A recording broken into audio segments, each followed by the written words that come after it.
Powerful collaborations, cutting-edge science, and curious minds coming together for a glimpse of the future. Stay tuned as we look at the latest updates on some of the most promising technology projects. Hello and welcome. I'm your host, Peter Ballant from Technicon. Today we take another look at the SERENA project.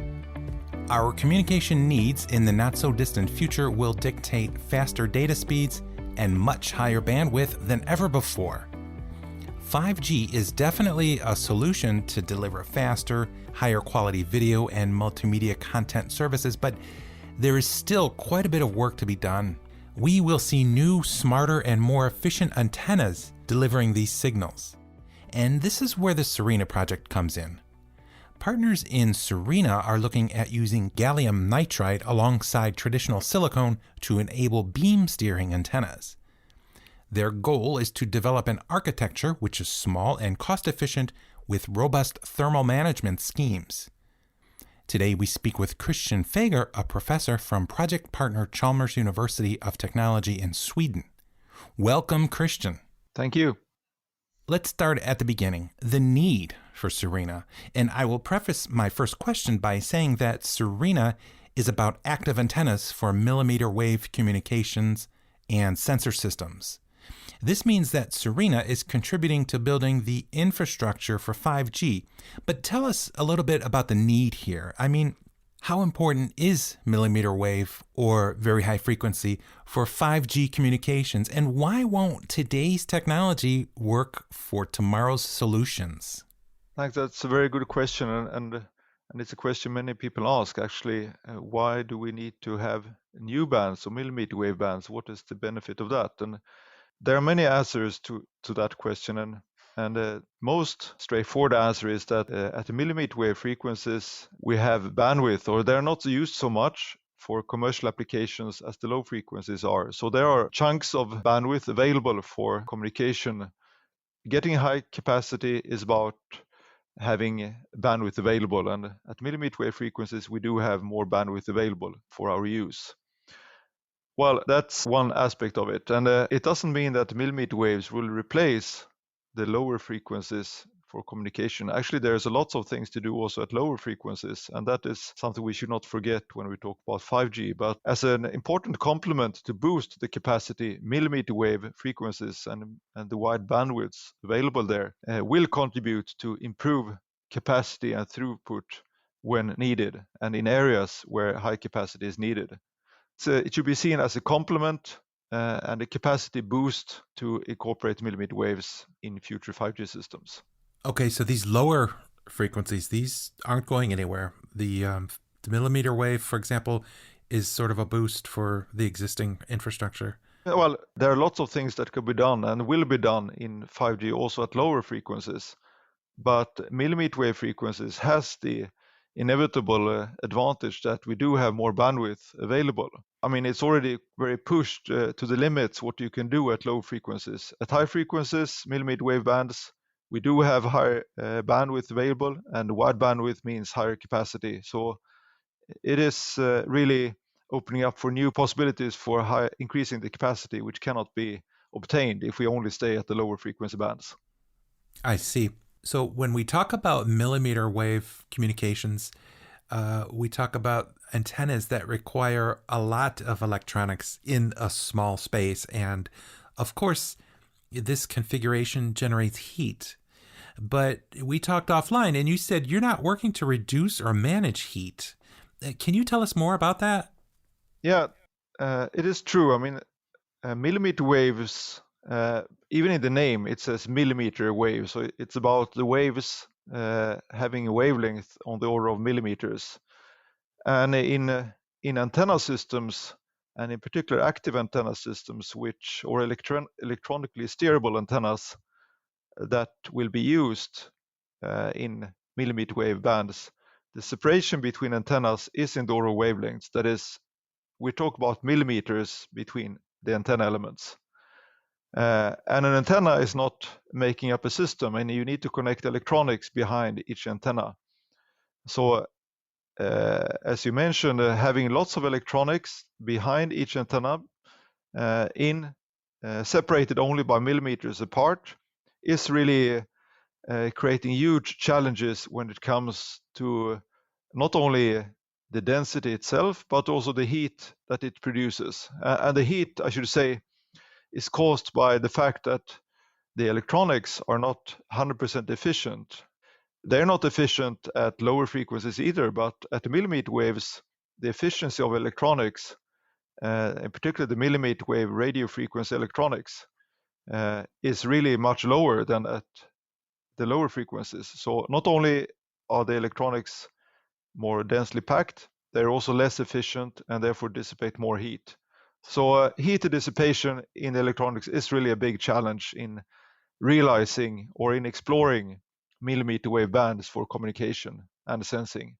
And that's really where much of the challenges are, and we're very much in the heart of the SERENA project. Okay, let's go back a second. You mentioned something which I think our listeners might find rather interesting. Steerable antenna. I mean, can you, in a few sentences, explain what that means? Because most people think of an antenna as a fixed piece of equipment. Yes, I mean, when we talk about antennas at the millimeter waves, and it's actually the same at lower frequencies, traditionally antennas for base stations or communication have been fixed, and you might have seen parabolic antennas on the rooftops, or you may have seen bars of antennas on base stations. The problem is that to improve the energy efficiency and also the capacity, we're not interested in just radiating signals blindly in the air. We want to direct the energy that we or the signals and the communication to where the users are. So if we could direct the beams or the energy radiated from the antenna to track the locations of the users, not only can we improve the capacity, but we can also reduce the energy consumption, because the energy that we transmit is going just where we need it to be. So how do we do such steerable antennas? It is not, of course, possible to imagine that you mechanically move the antenna to follow the users. So we need to look for electronic ways of doing it. And a solution that has been around for quite many years actually is to use active antennas, which means that a single antenna element is replaced by an array of individually controlled antenna elements.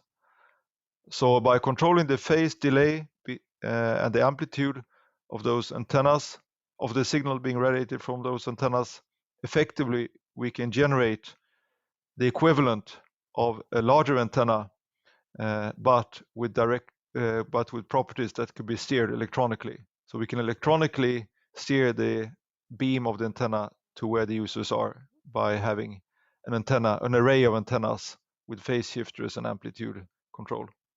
And that's what is called an active antenna array. And this is also what has been used as a basis for the research in SERENA. So no moving parts and a very focused antenna beam. Indeed, and maybe I can complement also to say that in the basic form you have one beam generated in this way using phase shifters. Of course, if you want, there could actually be more than one beam generated from an array, and that would then be called hybrid beamforming arrays or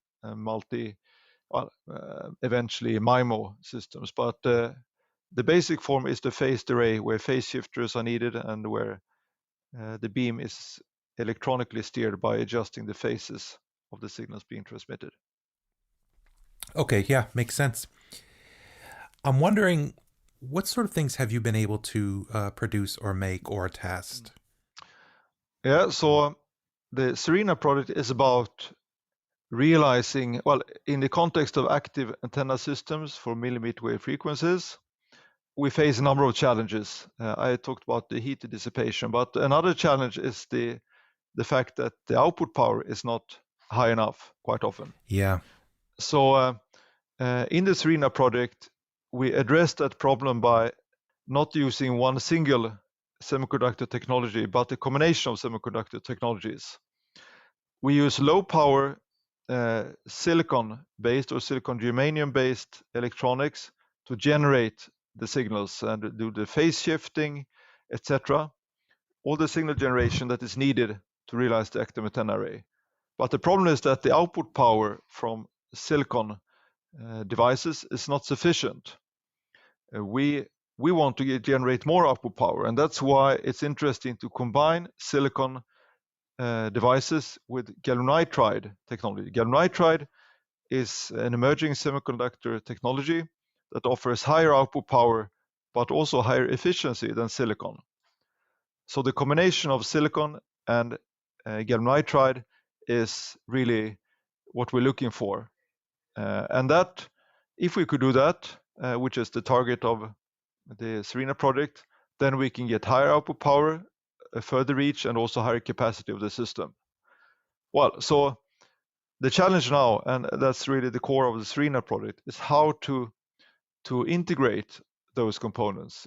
How do we integrate silicon devices, gallium nitride devices, and also antennas within the millimeter wave distances that are dictated by the wavelength? So in the SERENA project, we are the different partners contribute with different aspects of that. For example, Infineon contribute with low power silicon chips. Mm-hmm. OMIC are working on gallium nitride electronics, the chips for high power signal generation. Fraunhofer IZM is working with packaging and have their own proprietary way of integrating those chips and interconnecting them, and also putting antenna on top.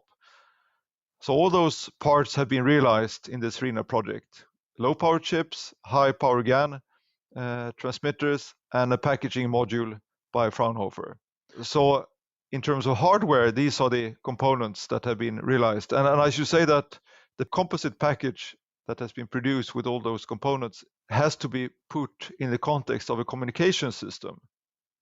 So Ericsson and Fraunhofer have developed boards to generate or emulate the communication link using the modules developed by IZM and Infineon and OMIC. So what is the role of Chalmers? Well, our role is to look at the effects or to look at what happens when we try to build a high power density transmitter module.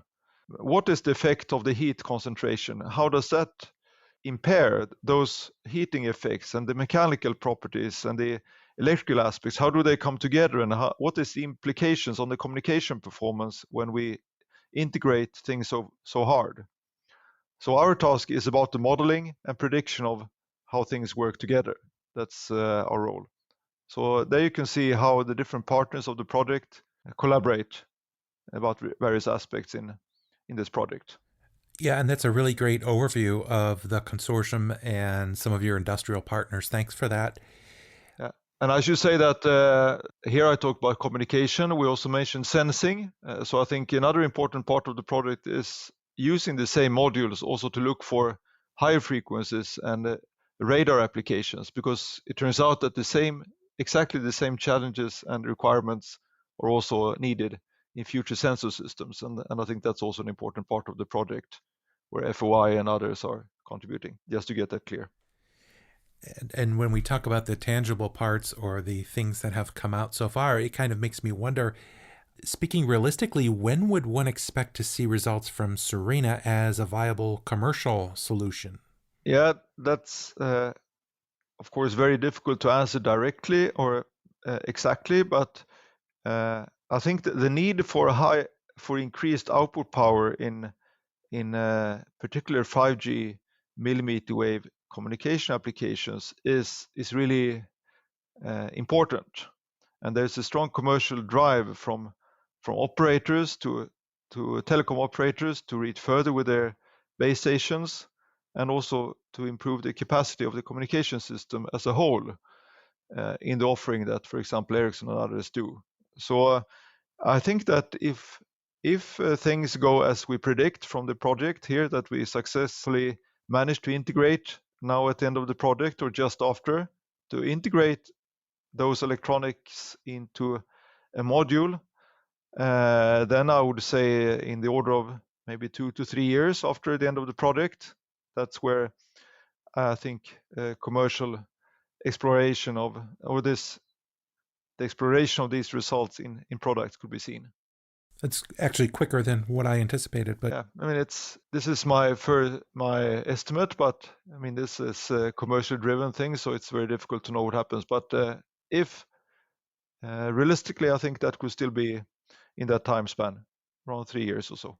And, I'm curious too, with the project, many times there are challenges that come up that are maybe unforeseen or unexpected. Was there anything like that in SERENA?